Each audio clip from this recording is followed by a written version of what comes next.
Unboxing video. ক্রিসমাসের জন্য vanilla cake বানাচ্ছি।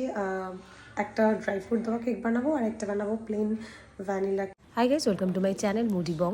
সো আজকে আমি ক্রিসমাস ব্লগ দেখাচ্ছি, তোমাদের সাথে শেয়ার করছি এবং আমি ডিফারেন্ট কিছু কেক যেটা বলছিলাম বানিয়ে নিয়েছি। এরপর আমি আমার ট্রিটাকে খুব সুন্দর করে সাজাচ্ছিলাম আমার বরের সাথে। দুজন মিলে 7 পাকে ঘুরবো নাকি? আমি না বেলটা ঝুলবে, কিচ্ছু হবে না, বেলটা এরকমই থাকবে, বললে হবে না। দাদু অবশেষে হাত খুলে দিয়েছে, দাদুর হাতটা খুলে গেছে। এখন দাদুকে নিয়ে একটু হসপিটালে যাচ্ছি, কালকে ক্রিসমাস। এই ভিডিওটা আমি আরেকটা ব্লগে শেয়ার করবো। সেদিন আমরা 24th নাইট আমরা বেরিয়ে গেছিলাম বোবারাক্সে, প্রথমবার গেছিলাম, ভীষণ ভালো লাগছিল। ওখানে খাবারগুলো স্পেশালি ভীষণ ভালো ছিল, মোমো ওয়ন্টন খুব ভালো ছিল। তারপর রাত্রেবেলা আমি আমার বন্ধুর বার্থডে সেলিব্রেট করতে চলে গেছিলাম। আমার একটা বিরাটিতে এখানে ধাবা ছিল, সেখানে গিয়ে আমরা বন্ধুর বার্থডে সেলিব্রেট করেছিলাম। আর ওখানে চিকেন তন্দুরি, রুমালি রুটি, চিকেন ভর্তা জাস্ট